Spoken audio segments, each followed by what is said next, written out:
Episode 3, response part 2. Let's go. This long-winded fucker's still got more to say, but let's let the video continue playing. I done went to up to 13 minutes repeatedly refuting several, or I don't know. Let's not say refute, but challenged for better. I'm not gonna. Let's not be cocky, Miss Monsieur Savage. Let's not get cocky before we go to south of the border. Alright, Pilgrim. Let's get on with the actual... I challenged multiple claims and provided a little bit of evidence for each of the ones for my case.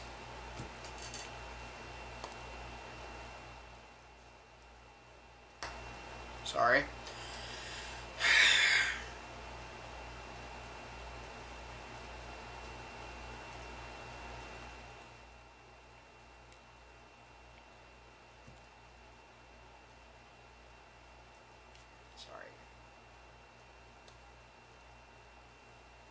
Ear is real itchy. Nothing there, it's just itchy as hell. Sorry. But yeah, I challenged his claims with it, and I cited evidence and video and audio and references to read from out the ass. I'm actually going to read from one book soon enough. But anyways, we're going back a little bit to what he's talking about when it comes to is there an alternative?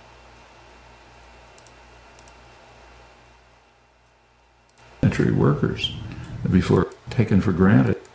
For example, the alternative to this, of course. For example, the alternative that was taken for granted by 19th century workers before it was sort of beaten out of people's heads by massive propaganda. So you go back to the early Industrial Revolution, which was right around here, eastern Massachusetts. It was the period probably the freest press ever in the United States. We agree there about that. Lots of newspapers representing different ethnic groups, class, workers, yes, all sorts of people. Agreed. And there was a lot of participation, direct participation. Yep. Very lively press, widely read, and so on.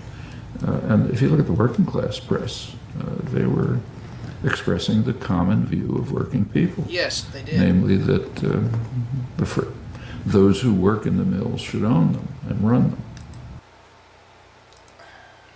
Okay. There's 5 things I got to address.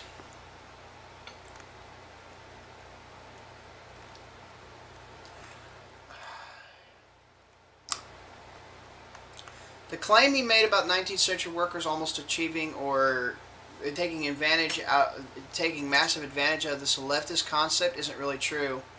What he's really doing is conflating that system with 3 to 4 fucking ideas of the system that he advocates, or let's just say the 4th thing I could give as an alternative instead of common ownership.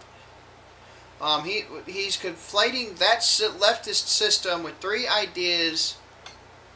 That system he advocates is based from that were actually around back then in full working force, and they actually did work really well until fuck-ups came along and their structure faltered and harmed innovation. I'll explain.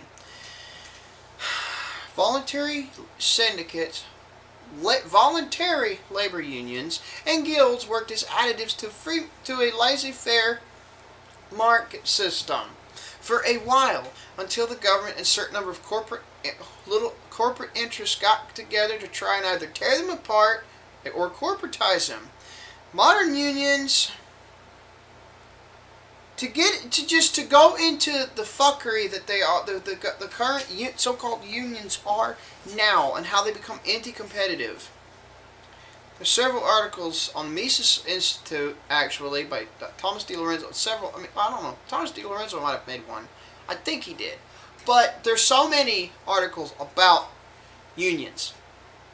And as a recent update from refilming this video mini-series, I recommend watching a video about the problems with unions by Academic Agent to go into further details in using that. back then, he's right about having the freest presses. But anyway, some people getting paid fucking $100 an hour to change a light bulb or do some other shit, artificially inflating the fucking wages on one hand, while others having worse times keeping a job on the other hand, you know, are the results of the states and corporate whorebags succeeding in ruining it. If you were to use an analogy, you can make an argument that corporate interest in the deep, in the deep state that was started and formed, raped the piss out of them, causing them to become coercive. If you're a deontological napper, hardcore napper, or at least like me, use it as mainly as just a baseline for things, you know, for ethical reasoning, just as a baseline in my case, you know, and various other ethic branches, if you do case-by-case reasoning, contextualism and stuff, like I do, you could say this is a violation of my you know, my negative rights. It's coercion. Back then, we did have, we had the freest press. Understand what Professor Chomsky advocates is called anarcho-syndicalism, which is an anarchist society-run version of syndicates, basically, collectively owned means of production, and unions, essentially. There's an idea on the far left side of the socio-economic and political spectrums that's pseudo-socialist, created out of the concepts of labor unions, syndicates, and guilds, before it by Pierre-Joseph Proudhon, Hubert Lagardelle, Louis-Auguste Blanqui, Sam Mainwaring, and Georges Sorel. That's impressive for a sometimes illiterate fuck, huh? Just grab it and...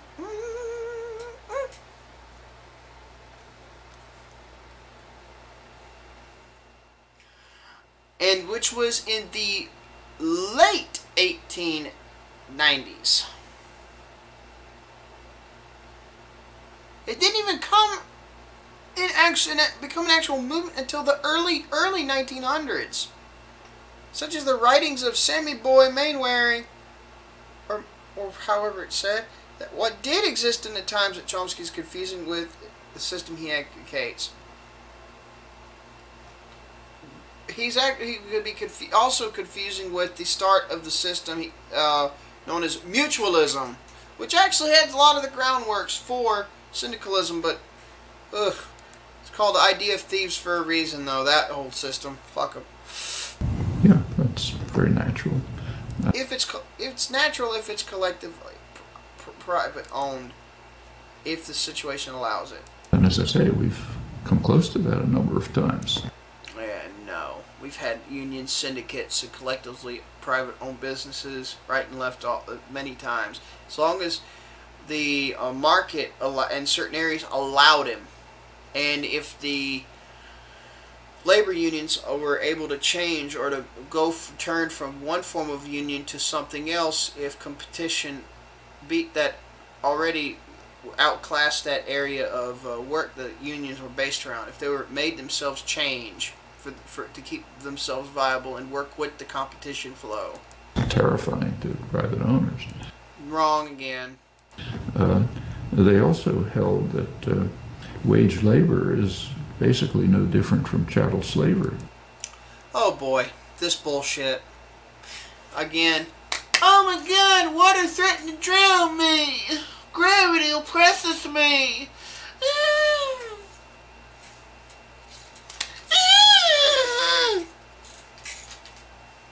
I'm sorry, but it's too easy to not. It's too easy to fucking do that. It's too easy. When you hear shit like this, it becomes too easy.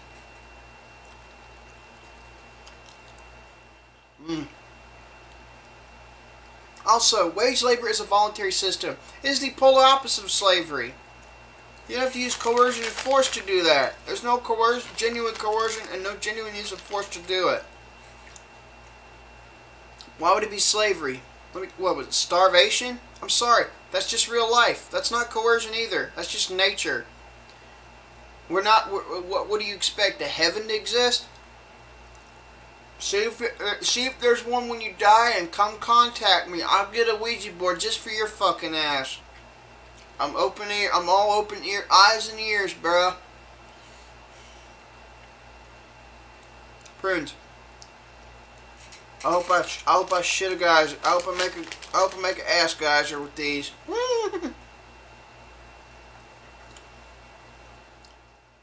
These were given. These were a gift, actually. Believe it or not, they're good too. Some person didn't want them and let me have them. But I have decent friends when time of need, and I swear.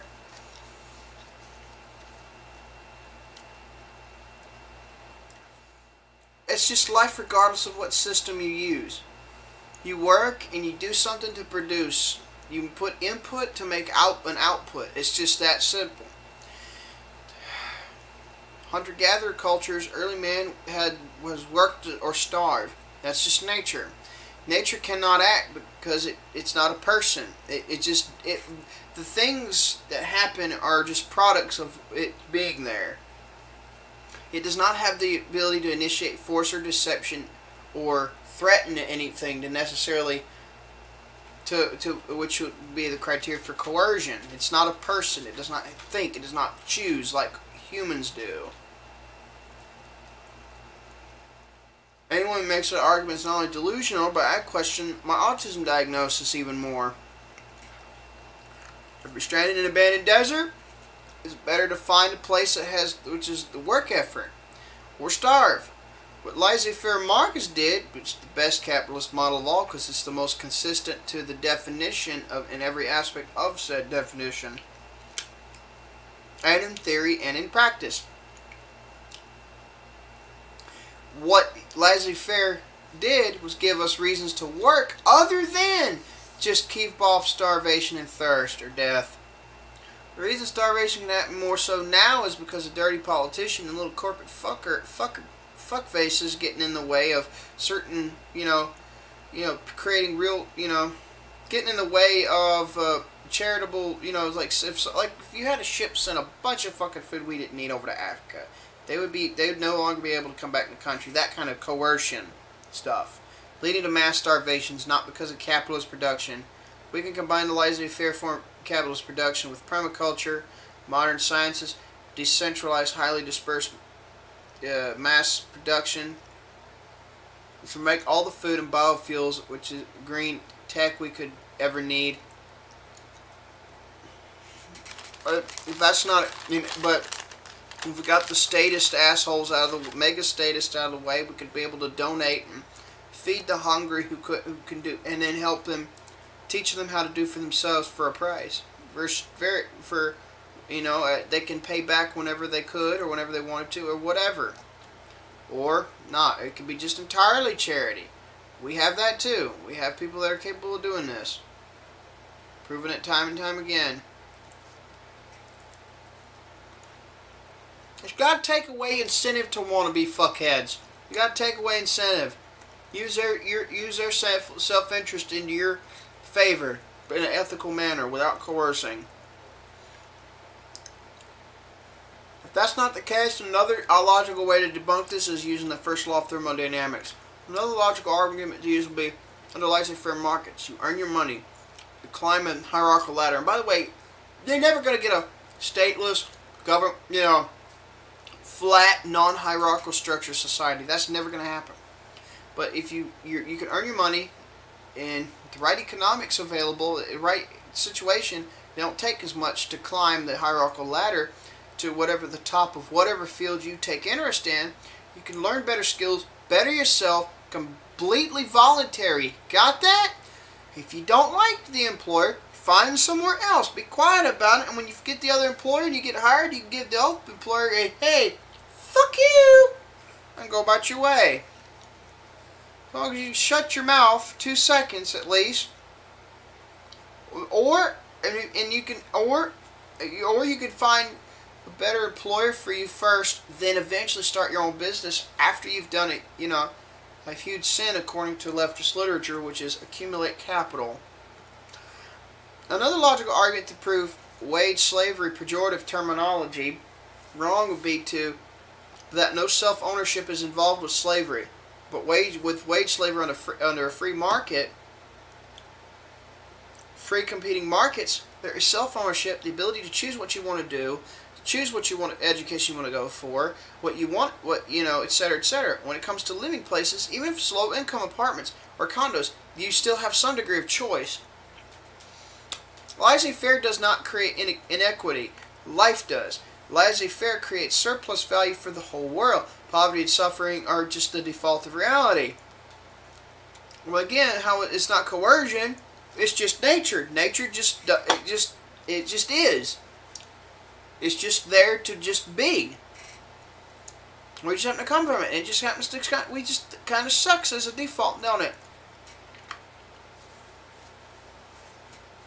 What luxury and wealth you desire, what luxury and wealth you desire to achieve, when you make the right input in the right places, sometimes you get more output due to the cofactors than you put in if conditions are right. Kind of like these over unity LED lights or bulbs that are made with over 130% over unity due to reusing heat energy from the environment, since temperature gradient exists in this universe until heat death stops that. The circuitry they're designed from allows it to happen, etc., etc., etc. Kind of another analogy for that one. Laissez-faire is the only model that could truly do these things without being at the expense of others. It's the only thing that can really help. It's incredible. It's like, sorry. But let's continue with the fucking video. Except that it's temporary, and that was such a popular idea. Such a bad idea, and it was a stupid one. This is not true. That it was a position of the Republican Party that Abraham Lincoln espoused.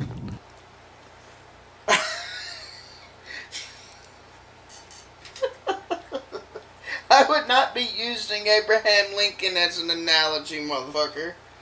As a justification for your claim. That's not smart. Not even the least. That's that racist piece of shit. I'm a I'm a collateral descendant of Ulysses S. Grant, who's less racist. It's a shame, really? Fucking kill me. And I got native in me too, making that even more fucking awkward. Knowing that I'm a fucked up nigga.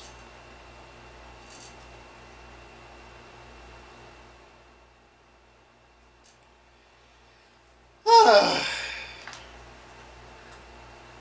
my ankle. Fuck.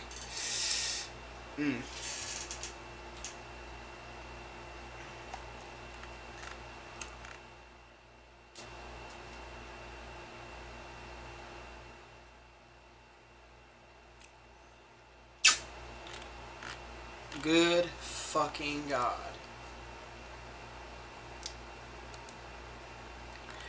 Let's continue, please. And it makes sense. I mean, there's nothing holy about wage labor. You are renting yourself, which is not very different from being a slave, except. Nice one. That's not a fucking false. That's not a false claim at all, bruh.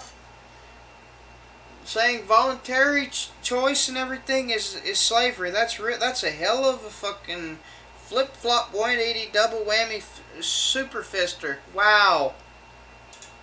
That maybe it'll end sometime. Okay, so those are alternatives. Self-management, democratic control of institutions, whether.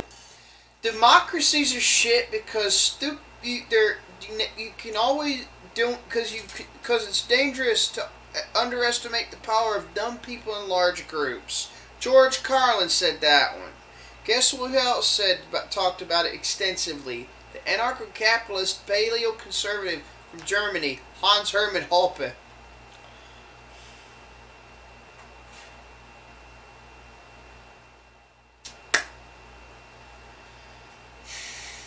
He now wrote an entire book on the inefficiencies of such a concept for further detail if people really want to go read about it. Democracies are fucking shit. Now, I'm not against there's not as bad about a good element of it. That's why a constitutional monarchy or constitutional republic so small it contributes like the Ludwig von Mises or Robert Nozick level minarchism, which you can easily just throw panarchism on it and just say, well, it would be like instead there would be no state, it'd just be a voluntary fucking government at that point with the constitutional binding keeping it in check. That'd be so small in minarchism. All it would take is the right advances, the right time, and just the use of agorism to bam, and it would just be almost overnight ANCAP right then. It'd be a voluntary government competing in a polycentric law system for police and courts, like the Brehon that lasted for 1,000 years in Ireland.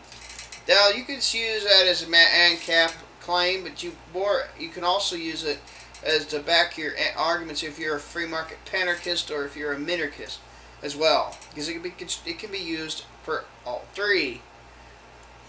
But renting yourself out. There's voluntarism. Calling it slavery makes you look retarded. Their communities or workplaces or any others, alliances among them, federal arrangements. These are all perfectly feasible.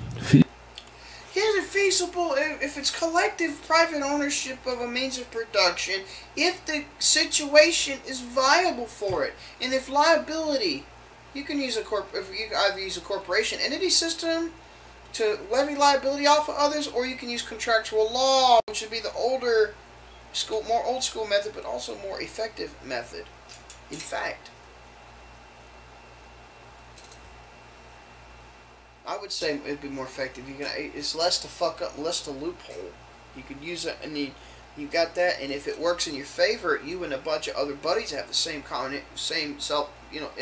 interest. Their self-interests line up with yours, and they would start this business. Now you're still going to have somewhat of a ladder structure, because guess what? As co-owners, collective co-owners, there's going to be jobs that you can do that other workers cannot have. And if you expand to a certain extent, you're going to still have to hire and have wage labor and increase your voluntary exchange rate and increase profit rate. Now the cost will go up a little bit for you guys, but you will actually be able to put out more. I mean, you could just only tweak it certain spots with automation and improve human labor and make a perfect balance. Take a game of chance and what balances with automation and human labor backed with insurance and pension here and there, where to go at exactly. Feasible alternatives. There's no economic or political theory that tells us there's anything wrong with them.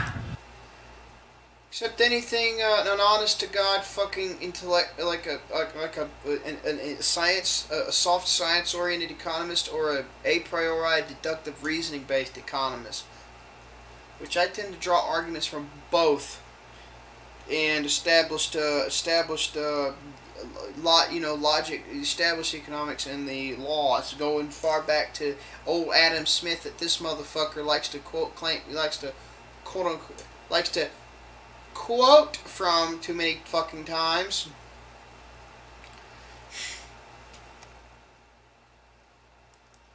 They conflict with the structure of existing power systems, and therefore the educational and cultural system tries to drive them out of your minds. No, it's just that the ideas behind the entirety system Professor Chomsky advocates is absolutely fucking insane. And make them seem insane or crazy or unthinkable. Because they are. But there's nothing unthinkable about them. And yes, there is, if you're talking anarcho-syndicalism. Now, if you're talking about the unions, collective private ownership of means production, levying liability off of shareholders that would be willing to invest in you, using contractual law, making sure that these labor unions change and fluctuate, and if you want, based on, competition, if this area that they're being a union over, fades out due to competition, they can move to something else. And when it comes to these unions, syndicalism is based around the economist Friedrich August von Hayek actually talked a little bit about them. If they were made exempt from the same laws as everybody else, they could corporatize as a result, harm innovation, creativity, and production. Now, also how they're structured could do that as well. Like I said, go to the Academic Agents video about the problem with unions.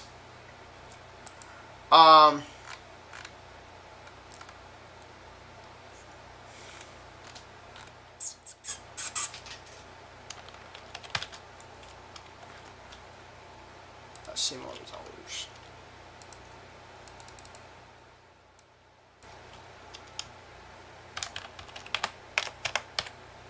Give me a second.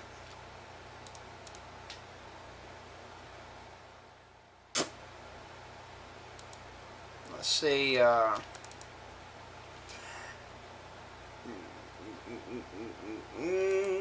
me find it real quick. There we go. The unions. Let's see. A person also helped me by a fellow NCAP by the name of TPM in the Discord actually helped me with this.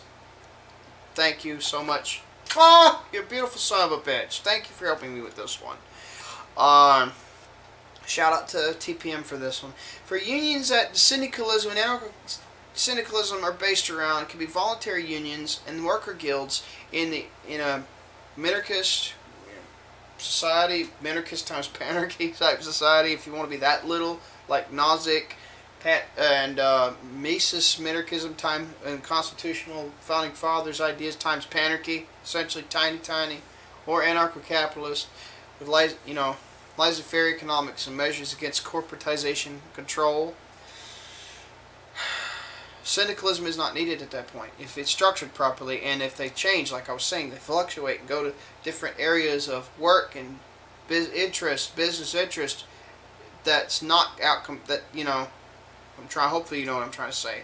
Essentially, the guilds and voluntary unions would be like organizations not composed of workers petitioning bosses or leaders or string pullers, but a society or a union composed of craftsmen of a field, comprising people from the top of the chain to the bottom, ranked on skill and not business wealth. This system functions not only spreading knowledge, but spreading regulation through workers themselves, while still providing a means for the people to make peaceful negotiations with employers over wages, hours, benefits, and working conditions. When it comes to the labor unions and syndicalism, based around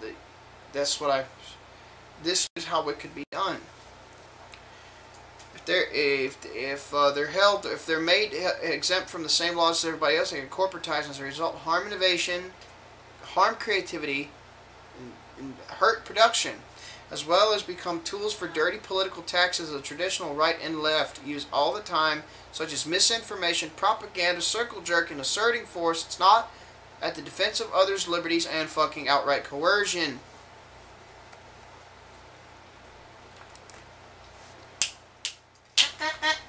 Boy. Oh, I see what you're trying to kill. I see what you're trying to kill, boy. Get that moth. Get that moth. No misjudgment. My bad. But yeah. I'm going to go into the last episode, 2 episodes soon enough. I'm going to close here now. Guys, take care. I will see you later.